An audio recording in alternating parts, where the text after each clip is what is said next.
Boa noite, a paz do Senhor. Meu nome é Neuziane, sou psicóloga clínica. Boa noite, amados, a paz do Senhor. Estamos aqui hoje juntas. Meu nome é Fernanda, também sou psicóloga clínica também. E hoje nós vimos aqui conversar um pouquinho hoje sobre alguns assuntos concernentes a um processo de identificação e identidade, sobre um processo de entendimento e sobre a verdade também, né? Mas antes da gente entrar no assunto, antes da gente começar a falar um pouquinho sobre isso, não é, minha irmã? Vamos orar um pouquinho? Amém? Amém. Jesus, muito obrigada pela tua graça, obrigada pelo privilégio, pela oportunidade de estarmos aqui. Meu Pai, eu te apresento cada lar, cada pessoa que estará assistindo, Senhor, esta live, que seja edificado, que seja um momento de reflexão, um momento de transformação de vidas. Muito obrigada, Senhor Jesus, por cada família que estará assistindo. Eu entrego, Senhor Jesus, tudo em tuas mãos e eu peço a Ti, direciona tudo aqui, Jesus, neste momento, Pai. Que tudo seja para a Tua glória, em nome de Jesus. Amém.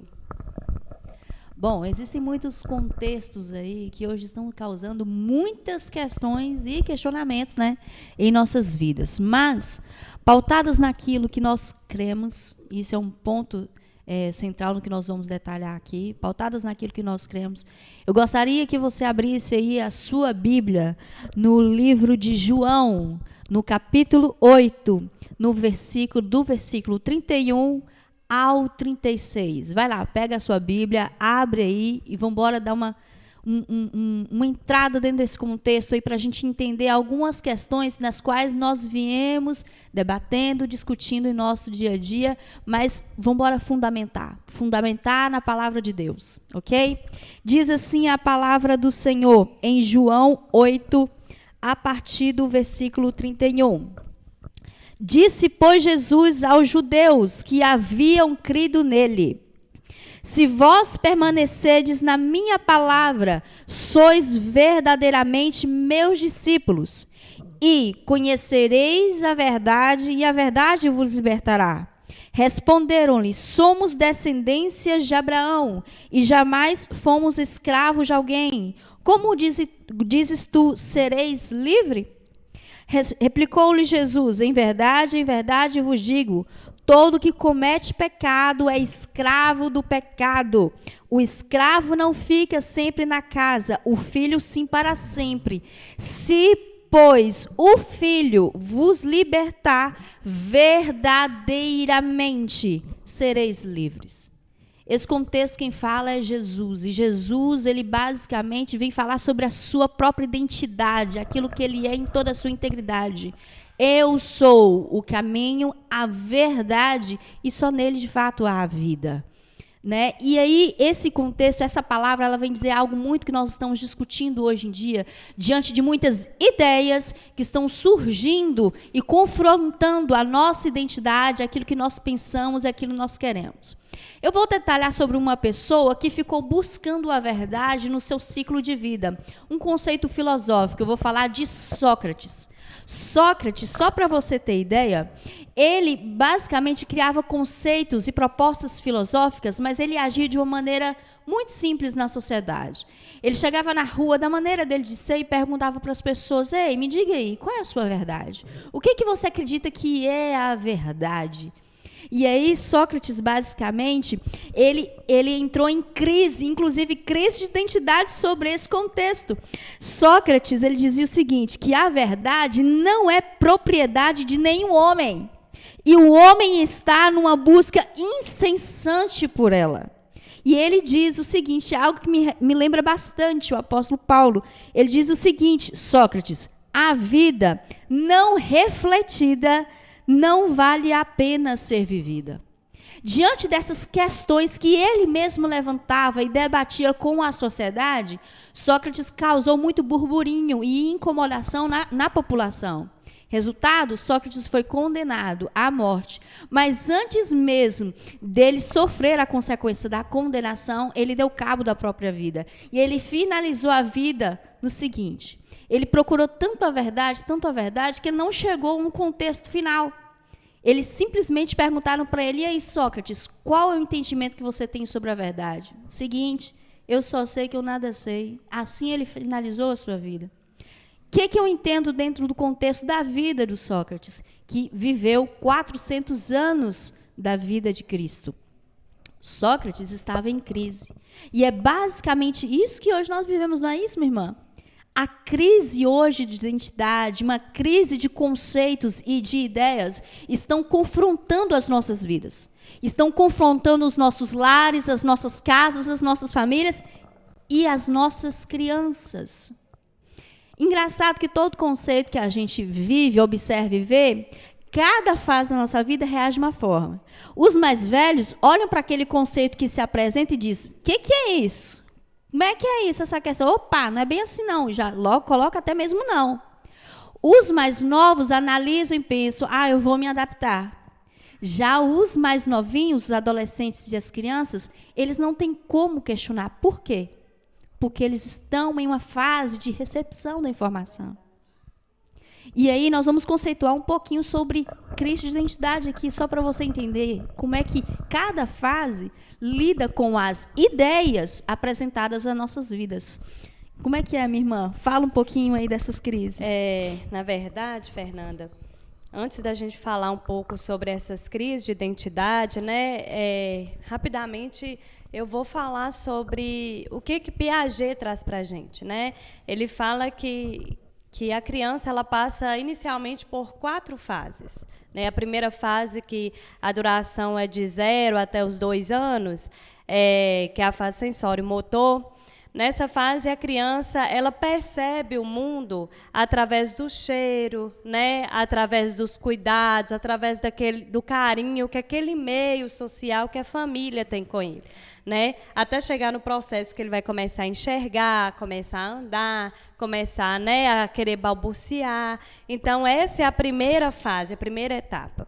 A segunda etapa é o pré-operatório. Ele já inicia assim, já, né, dos 2 anos até os 7 anos de idade.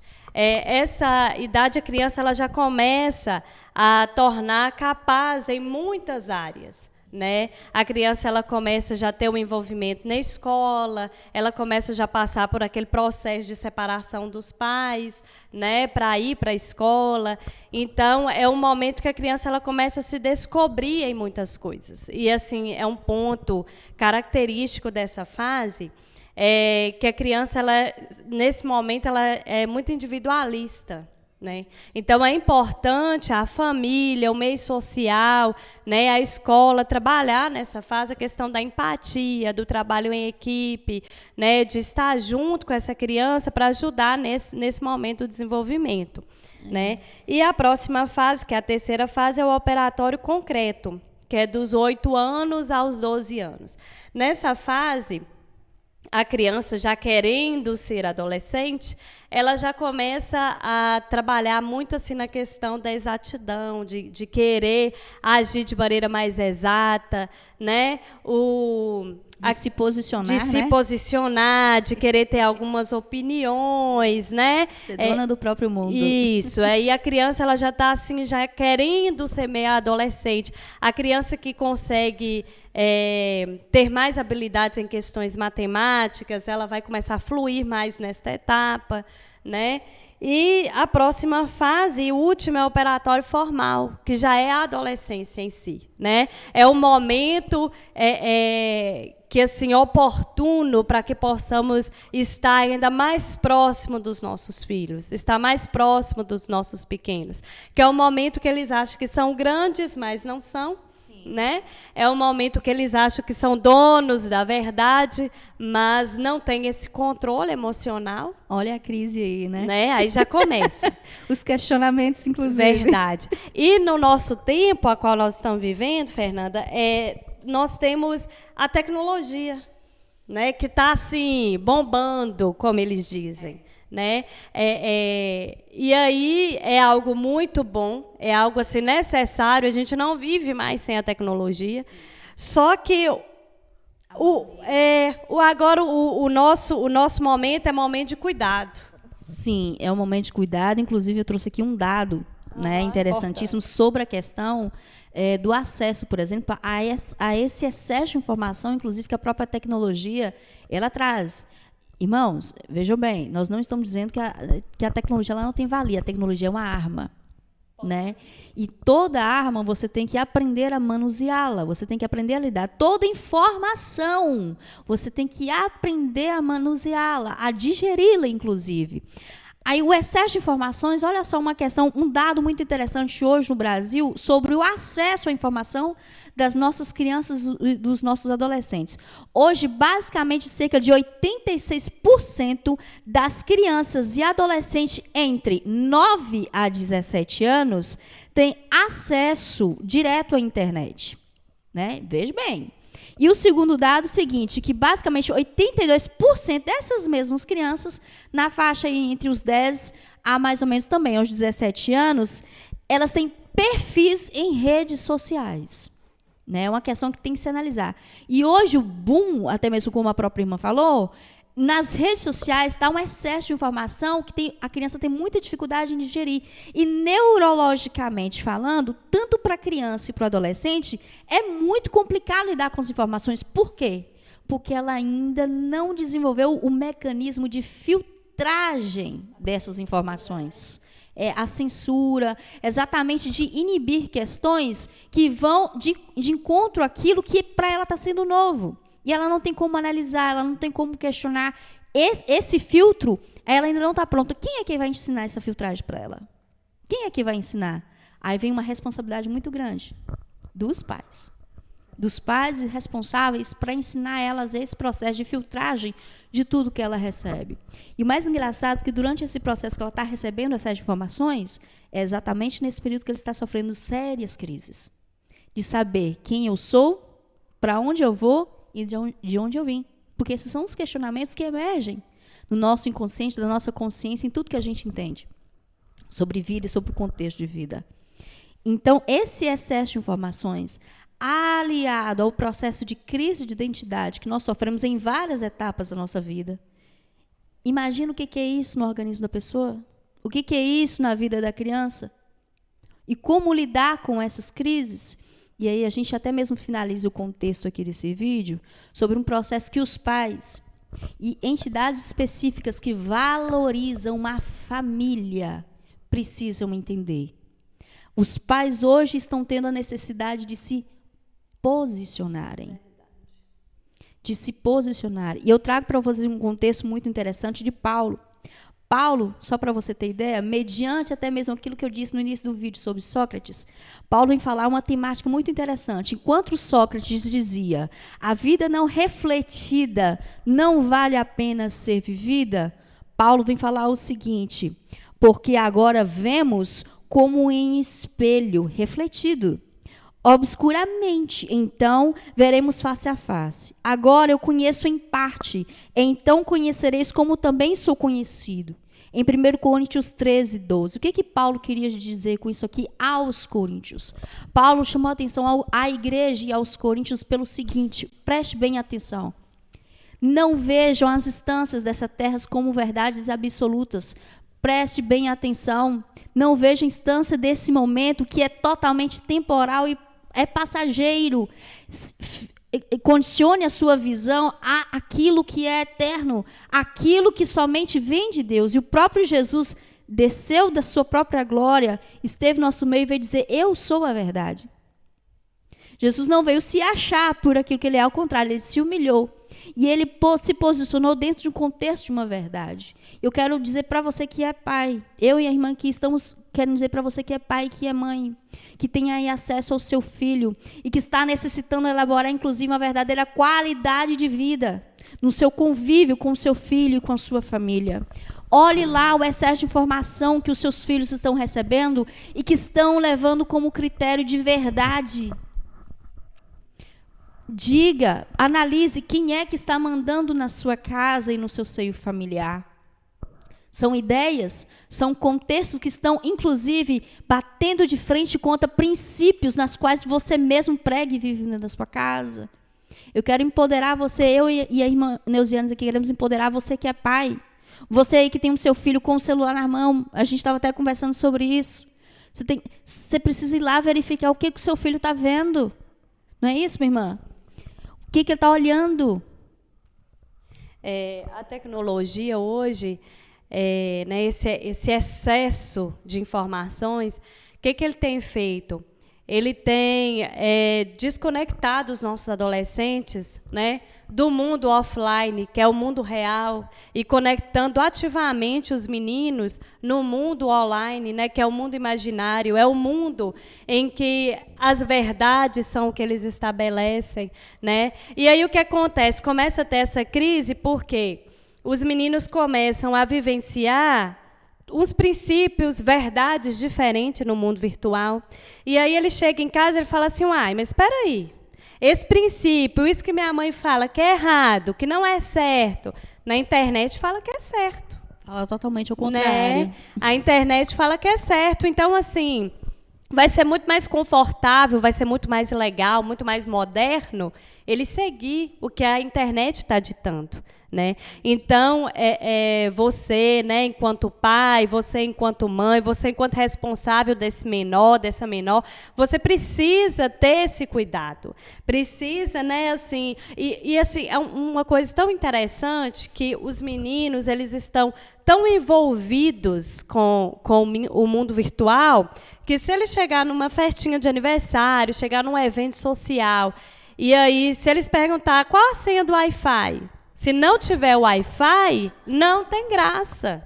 Já entra em crise. Já entra em crise. Perdeu a graça. Perdeu a vontade da interação. Perdeu a vontade da socialização. E aí, muitos pais começam assim, a desesperar com esse fato, né, e quer tomar o celular do adolescente, né, quer tentar resolver a situação dessa forma. E, na verdade, o que nós precisamos, né, Fernanda, é que você, enquanto pai, enquanto mãe, enquanto responsável, supervisione esse menino, olha o que ele tem assistido, com quem que ele tem conversado, né? Sim, uma outra crise, inclusive, com relação a isso, é o seguinte, porque a necessidade da supervisão, sim, é necessária. E junto dessa supervisão, aí vem outra questão, como é que está o seu diálogo com o seu filho? Para você ir lá e saber entender qual o vocabulário que ele está falando. Não é uma questão de repreensão, é você entrar no mundo dele e você permitir que ele entre no seu, para que aí sim mecanismos específicos de se posicionar, de se defender e de se colocar no mundo vão ser claros para ele. Porque a referência que ele tem de mundo é você pai, é você mãe, é você responsável. É a única fonte que ele tem. Agora, se você se mantém aquém disso, inibe essas questões, tem alguém que vai reforçar isso muito bem para ele. Tem alguém que vai virar uma verdadeira referência moral, ética e de conceitos infindáveis. Na verdade, tem até grupos específicos, né, Fernanda? Na internet, tem grupos que levantam bandeiras específicas, né? E vai estar lá pronto para o seu filho, vai estar lá pronto, né, para a sua filha, se os pais estiver falhando nesse papel do diálogo, do acompanhamento. E, às vezes, em muitos momentos, os pais ficam assim, mas tem a privacidade do meu filho, né? Então, assim, a gente reconhece, realmente, tem a privacidade do seu filho, mas o seu filho precisa de alguém que seja autoridade na vida dele também, né? Então, você tem que respeitar a privacidade dele? Tem, mas também você precisa ser autoridade na vida dele, você precisa se posicionar na vida dele, né? E isso, lógico, não é de forma autoritária, né? Não é de forma narcisista, mas é com cuidado, é com amor, com respeito, né? Porque esse adolescente muitas vezes está em crise emocional, está em crise de identidade, em crise em relação à sua percepção sexual. E o que eles precisam? Eles precisam ser acolhidos, eles precisam desse cuidado, eles precisam desse amparo, desse amor, desse diálogo, né, Fernanda? Isso, e amar. É algo interessante. O amar. E aí vem aquela questão básica. O que é o amar? Né? Muitas vezes você acha que é somente você dar coisas, você simplesmente pegar, não, você está querendo? Toma aqui, toma o celular, toma outras questões, né? Para você se sentir bem. Não é dar, é você ser o principal, ser aquele, não sendo narcisista, assim como disse a irmã, mas sendo o principal, a autoridade mesmo, entendendo todo o contexto e o mundo dele. Compreende? É você entrando lá, dialogando com todo amor e, de fato, recebê-lo. Né? Recebê-lo como ele está, recebê-lo os pensamentos, da forma que ele, o que ele tem pensado, o que tem afligido ele, é você estar pronto para recebê-lo. Engraçado que uma boa parte das angústias que a maioria das crianças e adolescentes sofrem, uma boa parte deles são ilusórias. Por quê? Basicamente, a estrutura da sua personalidade ainda está em formação. E ele precisa de um alicerce. E quem é que tem esse alicerce? Nós, adultos, que já passamos por todo um processo de crise, né? Vivemos e aprendemos com todas as experiências. Então, é nossa responsabilidade. Nós que somos adultos, aprender a ensinar. E aí, você como cristão, analise você para a sua vida. Como é que você está colocando os aspectos principais daquilo que você acredita e tem fé nisso, e como você está elaborando dentro da sua casa. Será que você está sendo refém das questões que estão aparecendo diante de ti? Você não tem se atualizado o seu entendimento e a sua sabedoria sobre as questões que têm chegado até você? Ou você só repreende não, ou vai lá na clínica da psicóloga, toma aqui, por favor, dá um jeito. Sendo que isso aí é uma transferência de responsabilidade. Ninguém vai fazer aquilo que você mesmo tem que fazer. É responsabilidade sua. Você que é pai, mãe, responsável, líder, que cuida, que zela. E se você não zelar, tem alguém que vai fazer. E vai fazer muito bem. Você pode ter certeza. Verdade. Hoje também, né, nós estamos aqui para empoderar os pais, né, Fernanda? Trazer algumas sugestões de empoderamento, que algumas nós já falamos, que essa questão, né, de você estar por dentro do celular do seu filho, com quem que ele conversa, com quem que ele fala, quem as pessoas que ele tem trocado informação, o que que ele tem visto, o que que ele tem assistido, o que que ele tem lido, né? Que tipo de informações que ele tem absorvido na mente dele, né?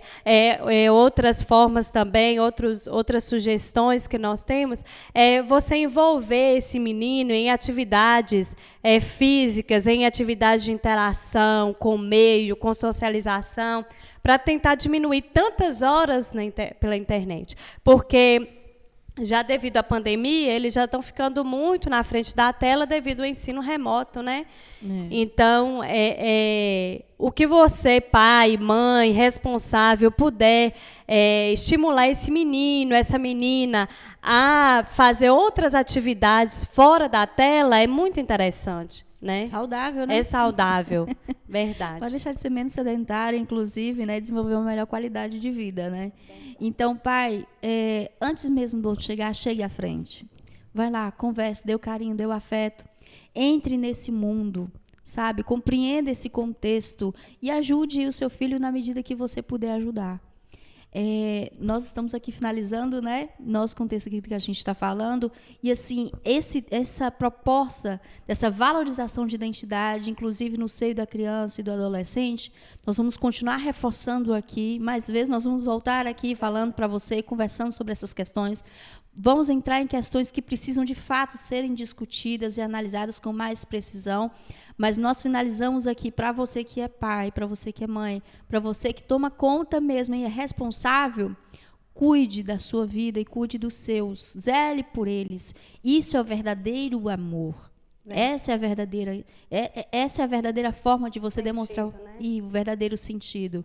Jesus, ele ensinou o verdadeiro amor. E uma das melhores coisas que Jesus fez foi dar a verdadeira atenção devida a quem de fato estava em crise, porque ele não se sentia aceito.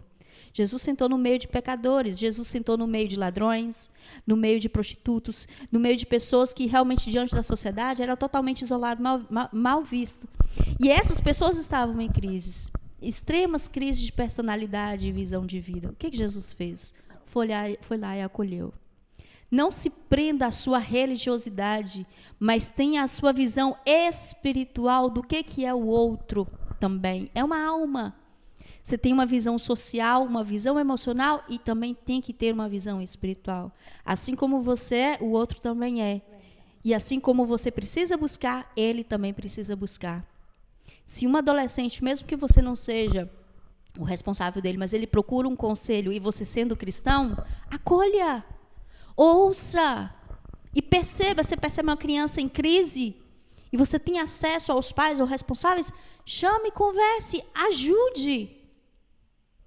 Porque se você estiver guardando essa informação para você vai estar negando algo que vai ser importante no processo de edificação para a sua vida e na vida do outro também. Verdade.